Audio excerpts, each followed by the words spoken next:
diberikan pada anak dengan pneumonia adalah kita harus berikan oksigen supaya anak itu tidak kekurangan oksigen. Jadi yang pertama tentu harus diberikan oksigen. Kemudian anak-anak dengan pneumonia biasanya dia juga karena sesak napas, dia susah minum gitu ya, apalagi kalau bayi-bayi muda yang dia sebagian besar makanannya adalah air susu gitu ya, sehingga kita harus pastikan cairannya cukup. Kalau dia tidak bisa minum lewat mulut, kita bisa bantu dengan menggunakan selang yang langsung ke saluran pencernaannya atau ke lambungnya.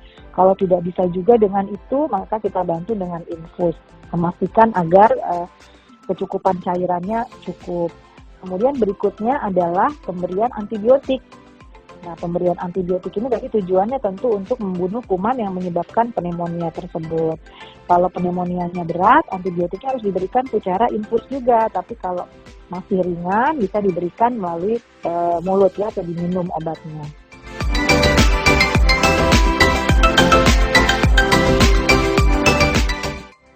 Obat utamanya adalah antibiotik. Karena tadi sebagian besar penyebab pneumonia adalah terutama untuk di negara berkembang itu adalah bakteri, sehingga harus kita berikan antibiotik. Dan pneumonia ini mengancam jiwa, biasanya bisa menyebabkan kematian. Karena itu kita harus memberikan antibiotik sesegera mungkin kalau kita mendapatkan anak dengan pneumonia. Obat-obat yang lain sebenarnya hanya bersifat mengurangi gejala saja. Misalnya kalau anak ada demam, kita boleh berikan obat penurun panas. Gitu. Kalau anak itu ada batuk-batuk yang mengganggu sekali dengan lendir yang kental, ya selain kita berikan cairan yang cukup, mungkin kita bisa berikan pengencer dahak seperti itu.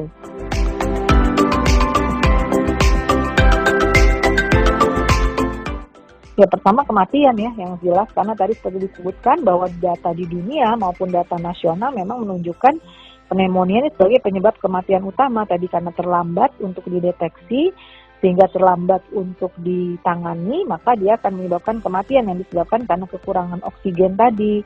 Kemudian penyebab yang lainnya apalagi? Yang lainnya ya akan menyebabkan perawatan di rumah sakit juga lebih lama, apalagi kalau ada komplikasi, misalnya terdapat cairan pada jaringan paru yang menyebabkan harus cairan itu dikeluarkan, dan itu juga akan menimbulkan komplikasi-komplikasi yang lain gitu ya kalau tidak ditangani secara tepat.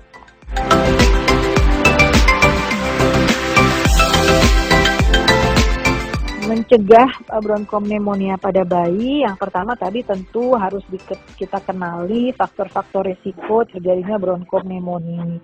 Yang pertama adalah kita tahu penyebabnya sebagian besar adalah infeksi, sehingga kita harus memberikan pencegahan berupa imunisasi kepada anak-anak, imunisasi yang lengkap, mulai dari imunisasi BCG, kemudian DPT, kemudian campak ya. Intinya jadwal-jadwal imunisasi itu harus lengkap supaya kita bisa melindungi anak semaksimal mungkin. Kemudian yang kedua, pastikan kita memberikan anak itu ASI eksklusif kalau dia bayi. Ya, kemudian yang ketiga harus berikan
tersebut.